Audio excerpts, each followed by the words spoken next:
Hi, if you're a team leader and you're good at your job and people still drain you, then this is for you.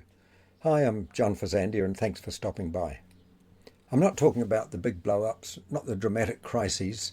It's the low-level stuff that follows you home.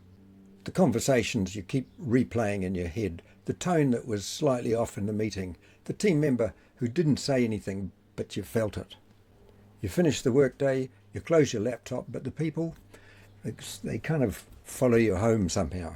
And here's the part that most leaders don't say out loud. After a while, it gets embarrassing. You think, I've been doing this for years. Why does it still get to me? Shouldn't I be past this by now? And new managers feel panicked by it. Experienced leaders feel quietly ashamed of it.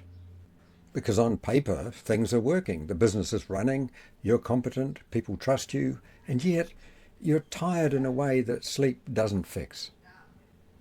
This isn't about being bad with people. It's not because you care too much. It's because nobody ever taught you how to deal with the emotional load of leadership without absorbing it. If that's you, you're not broken.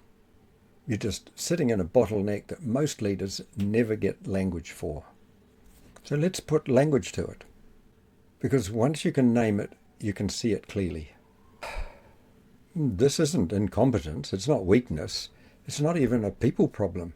It's emotional load. It's the repeated micro-tensions that pile up, the unfinished conversations, the things people didn't say but you felt anyway. It's thinking about your team long after work is done. The work ends, the people don't. And here's what makes it so hard to talk about. Nothing dramatic is wrong. Your team isn't in crisis, you're not failing, there's no emergency, which makes it even harder to admit that something is wrong. You just know that by the end of the week you're carrying something that's heavy. You're not sure how it got there. That's the bottleneck. I know this bottleneck personally. I've spent most of my working life in what you'd call the people business. Early in my career I was a young priest and I thought I was prepared for this. I had training in theology for over 8 years, but nobody really taught me how to handle people in emotional situations, especially when those emotions were unspoken. I was part of a team, and there were tensions in that team that nobody could name. People would go silent, they'd avoid each other. 2 of the team members even told me that they didn't want to work on projects together. And I didn't know what to do with that. So I did what most capable people do. I ignored it. I worked around it. I kept things moving. But I'd end the day feeling heavy, and I didn't know exactly why. It wasn't obvious at first. It just left me with a feeling that I should have been able to handle this. But no one had really ever taught me how. I started to feel like a failure, not in a dramatic way, just quietly, privately. And I kept pretending everything was okay, because that's what you do when you're supposed to be the one holding it together, right? Eventually I knew I needed help.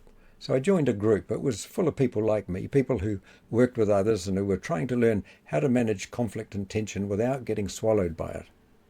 And something shifted for me in that group. It wasn't that anyone gave me the magic answers right away. It was that I realized, first of all, that I wasn't the only one. Other people, capable, intelligent, caring people, were carrying the same load. They were lying awake at night, replaying conversations. They were also wondering why they couldn't just shake it off. Being able to talk about it with other people who understood, that was a relief I didn't know I needed. For the first time I realized maybe I wasn't a hopeless case. Maybe I could actually learn this stuff. And if I could learn it, maybe I could get my energy back, be more present with people who mattered, enjoy my work again. That group eventually led me to train as a psychodrama therapist, and over the years I've learned what I wish someone had told me back then. Heavy loads don't just come from 1 or 2 high-pressure situations. They come from the constant low-level emotions that never gets dealt with, the stuff that stays unspoken, the tensions that hover in the room but never land. And I've spent the last 20 years or more learning how to handle that so that I can help others avoid the pain that I went through, because there is a way out of it. Here's what I want you to know. This bottleneck, it doesn't show up because you're incompetent. It shows up because you're capable. The more experience you have, the more emotional complexity you're exposed to, the more you become aware that your responses aren't the kind of responses that you want to make. And the authority that you take on as a leader doesn't reduce the emotional load. It often increases it. People bring you their problems, their frustrations, their unspoken anxieties. And somewhere along the way you start thinking, at some point I should be able to handle this. But here's the truth that most leaders never hear. Nobody teaches you how to process other people's emotions without absorbing them yourself. It's a kind of a gap in your skill set because it's a gap in what you were taught or what you weren't taught. And once you see that clearly, everything changes. Over the next few weeks, I'm going to walk you through exactly why this bottleneck exists and why the common advice like just be tougher, just set boundaries, just don't take it personally, why those things don't work at your level. Because this isn't about becoming softer or harder. It's about learning how to engage without carrying all of the extra load. And there are skills for this, real practical skills that you can learn. But most leaders never get shown them. Once you see this bottleneck, you can't unsee it. And that's actually really good news, because now you can do something about it. So if this has hit a nerve, you're not broken. You're just dealing with something that nobody trained you for. Watch the next video, follow along, because this is exactly what we're unpacking over the next few weeks. And by the end, you'll understand not just what the problem is, but why it keeps happening and what you can do about it. I'm John Fazandia, and thanks for watching. I'll see you in the next video.